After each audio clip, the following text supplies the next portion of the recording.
Riding a motorcycle feels like freedom, but traffic doesn't forgive mistakes. Motorcyclists are over 40 times more likely to die in crashes than car drivers, with most accidents happening in traffic, not on empty roads. These aren't rare events. They're often caused by simple, avoidable errors. This script reveals 5 of the most dangerous mistakes riders make, starting with the one that sends more motorcyclists to hospitals than any other. If you ride in cities or on highways, recognizing and avoiding these mistakes could save your life. Let's begin with the most critical one. It's the intersection that most riders never see coming. Statistically, the majority of serious motorcycle accidents occur at intersections, and the most common scenario is this: a car turns directly into your path. In the United States, that usually means a left turn. In the United Kingdom, it's a right turn. The driver either misjudges your speed or doesn't see you at all. You're riding with the right-of-way, thinking the road is clear, and within 2 seconds, a car pulls across your lane. There's no time to think, only time to react, if you're lucky. One reason this happens so frequently is what experts call looked but failed to see errors. Drivers glance in your direction, but never register your presence. Motorcycles have a smaller visual profile, and many drivers aren't trained to consciously identify them. Combine that with tinted windows, distractions, or sun glare, and it's easy to miss. Unfortunately, being missed means being hit. The fix? Never treat intersections casually. Whether you have the green light, the right-of-way, or a clear lane, always assume a vehicle might turn in front of you. Ease off the throttle before entering an intersection. Cover your front and rear brake levers, not to stop instantly, but to reduce reaction time. Look for the subtle clues: a car edging forward, a driver looking left while preparing to turn right, or someone hesitating in a gap between cars.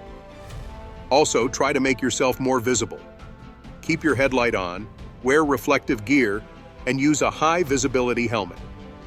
Eye contact is key.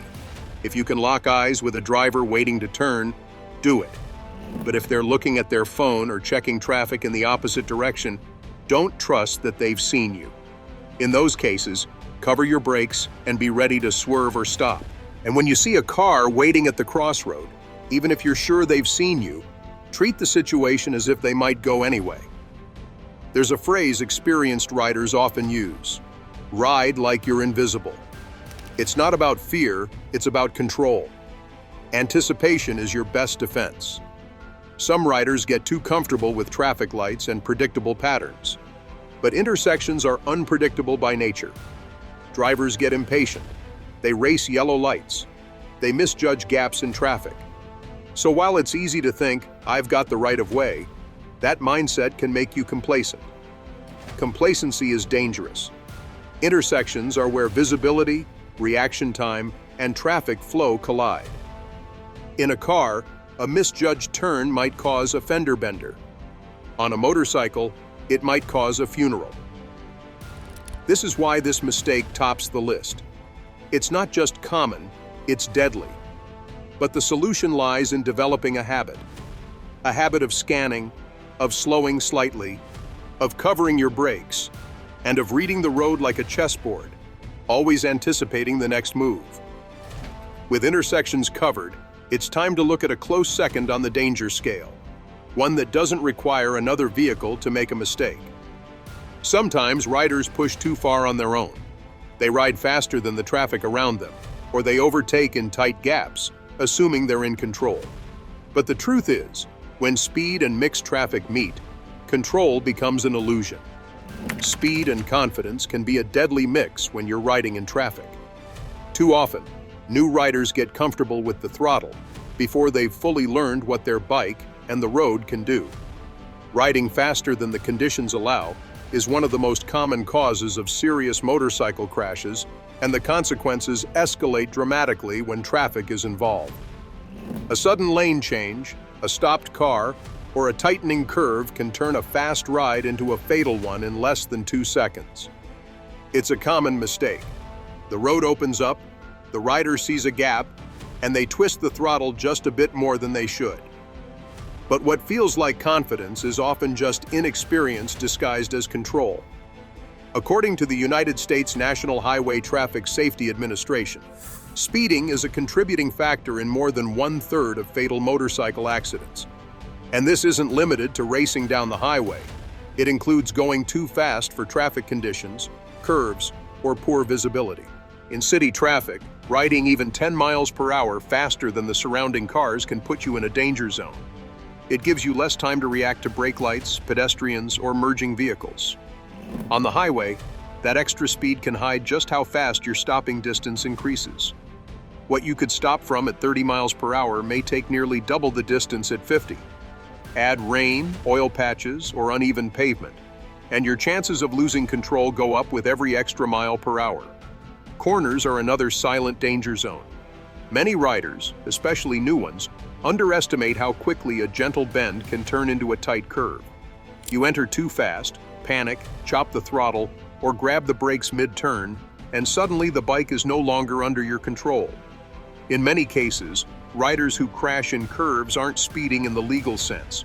They're simply going too fast for that particular stretch of road. The key is to treat speed limits as ceilings, not targets. If traffic is dense, roads are wet, or visibility is poor, you need to slow down below that limit. Look at the road surface, the camber of the curve, the behavior of traffic ahead. Use telephone poles or roadside signs as reference points to judge how sharply a turn will develop.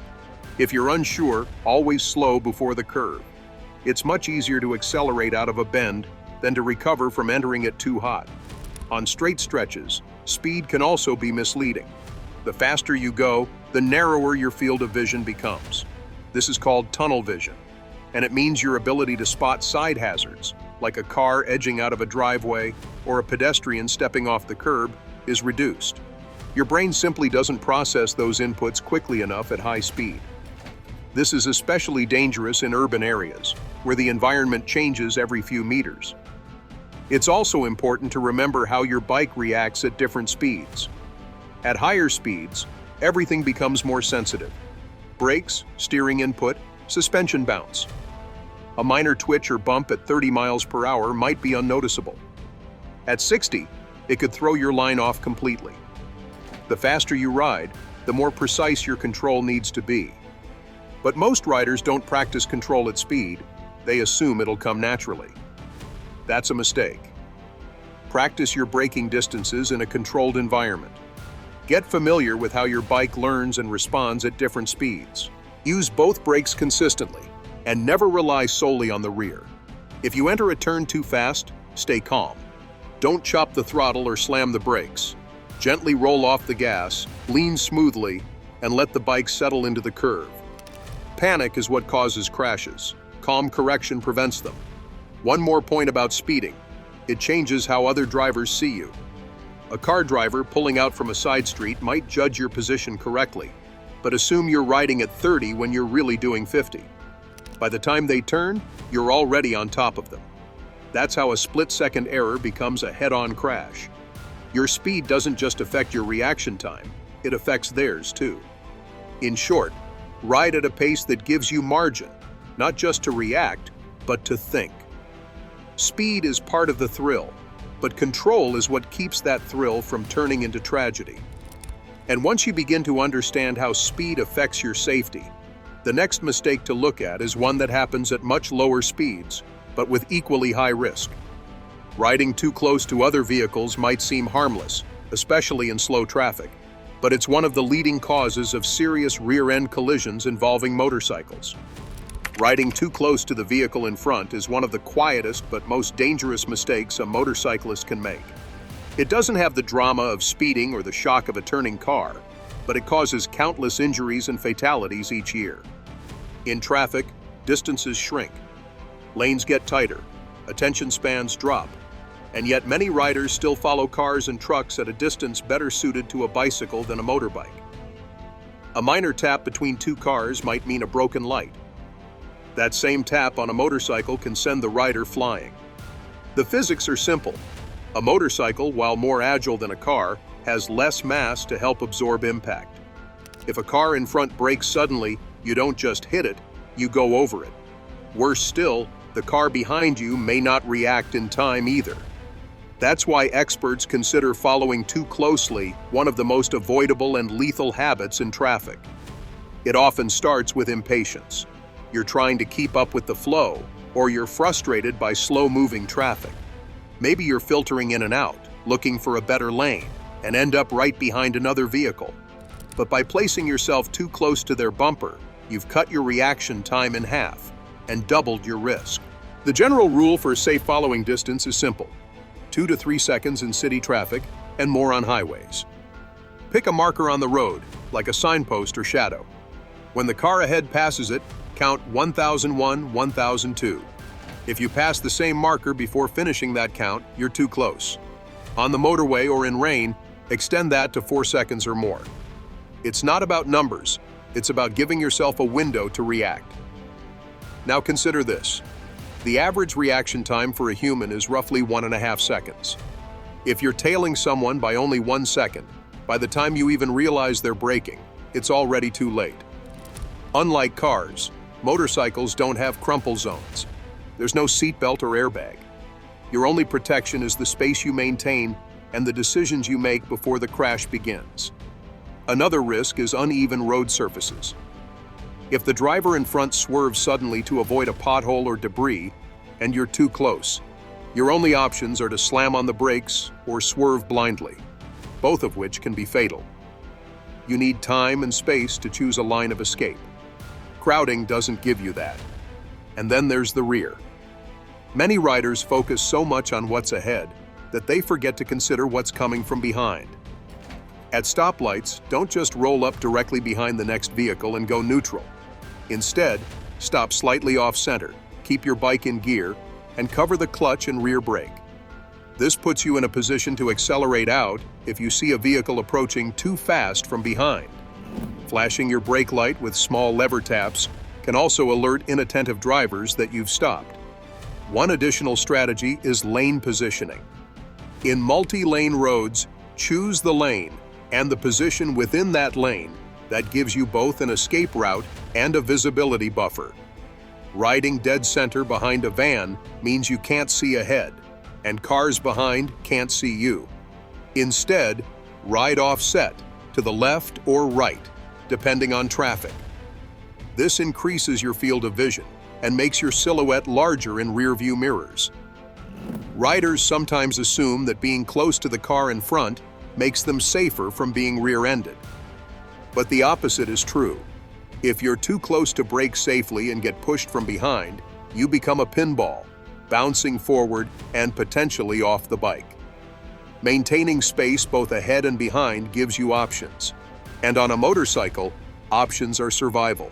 Many experienced riders treat stop-and-go traffic as the most dangerous kind because it lulls people into passive riding. You're creeping forward, distracted, and suddenly traffic comes to a complete halt. The car in front slams the brakes, and you've only got inches, not seconds, to react. The takeaway is clear. Never assume the driver ahead or behind is paying attention. Your safety depends not just on what you see, but on how much space you create to react to what you don't. And while buffer zones are critical, your position in traffic can still leave you vulnerable if you're not seen.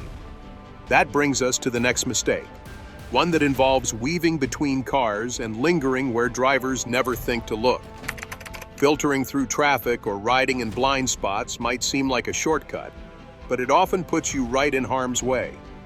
Many riders, especially in city environments, try to save time by weaving through slow traffic or squeezing between moving lanes. It feels efficient, but what it often becomes is unpredictable, and unpredictable behavior on a motorcycle invites disaster. Blind spots are where crashes begin. When you ride beside a car's rear quarter panel, either left or right, you enter a zone where the driver may not see you, even if they check their mirror.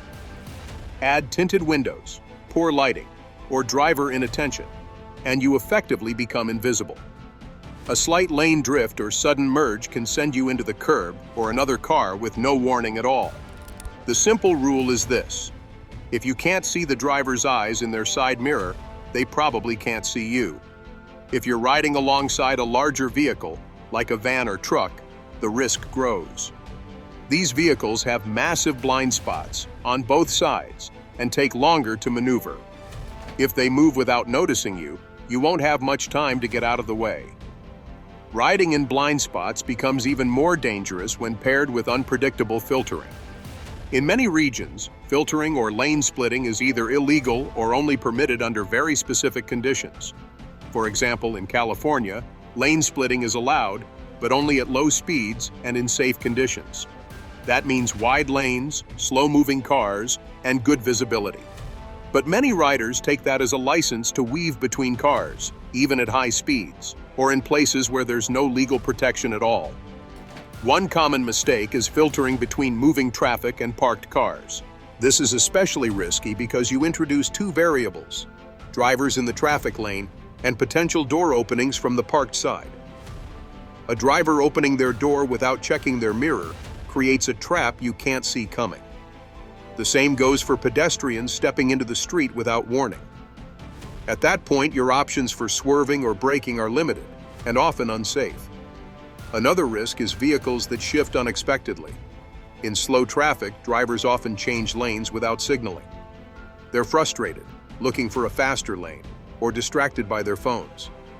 If you're filtering up the middle or riding along the dotted line, you could end up in their blind spot and in their path at the same time. The smart approach is to filter only when it's absolutely safe and legally allowed. Keep your speed low, no more than 10 to 15 miles per hour, faster than surrounding traffic. Always scan for movement, front wheels turning, blinkers, or a driver's head turning to check their mirrors. These are signs a car is about to change position, even if they don't use their signal. If filtering isn't legal in your area, or the traffic is too unpredictable, it's safer to wait in line. Impatience leads to shortcuts, and shortcuts on a motorcycle often trade time for risk. Use that time to scan your mirrors, check your spacing, and adjust your lane position. A well-placed motorcycle is far less likely to be hit than one weaving between cars. When in steady traffic, ride in a dominant position in your lane, either left or right depending on visibility. Don't hug the edges unless you need to avoid debris or make space. The goal is to be seen, and if you're stuck behind a car that's blocking your view, either increase your following distance or shift slightly within the lane so you can see more of what's happening ahead. Avoid lingering beside vehicles, especially large ones. Pass decisively, then return to a safe position. Do not match speed with cars in adjacent lanes. It keeps you in their blind spot for longer and makes you less noticeable to others. Movement is visibility. If you're standing still or riding at the exact pace as traffic beside you, you blend in. And blending in is dangerous when everyone else is driving steel cages and you're not. So keep your movements clean, predictable, and minimal. Every swerve, filter, or pass should have a purpose. Never assume a gap means it's safe. Never assume a driver will stay in their lane. And never forget that being visible is just as important as being in control. Still, even if you ride defensively, filter responsibly, and manage your blind spots. There's one more critical factor that often decides the outcome of a close call: how well you've been trained to react. Because when something goes wrong, instincts take over. And if yours haven't been trained, the outcome may not be in your favor. Lack of proper training isn't just a missing piece. It's a major weakness that puts riders at serious risk. Many motorcyclists assume experience will teach them everything. But in traffic, you don't get the luxury of trial and error. You have seconds to react. And without formal training, instincts often lead to the wrong move. A common example is panic braking. When a car stops suddenly, untrained riders grab the front brake or slam the rear, locking the wheels and losing control. Some freeze altogether. These aren't mechanical failures. They're the result of untrained reactions. Certified courses like the Motorcycle Safety Foundation in the United States or compulsory basic training in the United Kingdom teach emergency braking, swerving, cornering, and hazard awareness in safe, structured conditions. It's not just about learning to ride, it's about learning to survive. Riders often overestimate their skills because they haven't crashed. But surviving by luck isn't the same as riding with skill. Traffic leaves no room for mistakes. Eventually, someone will cut across you, or a hazard will appear unexpectedly. In those moments, survival depends on preparation. Formal training also teaches how to read traffic. You learn to scan far ahead, spot subtle movements, and anticipate risks before they happen. Is that driver drifting? Is that pedestrian distracted? Good riders don't just react, they predict. That awareness separates those who avoid crashes from those who get caught off guard. Training doesn't end after passing the test. Skills fade, bad habits creep in, and confidence can outpace ability. Advanced courses like BikeSafe or MSF's refresher programs help riders reassess and improve their control and decision-making. They go beyond technique and sharpen judgment, something critical for avoiding bad situations entirely. Preparation includes more than skills. Gear matters too. Helmets, gloves, jackets, and boots protect far more than most riders realize, even in low-speed crashes.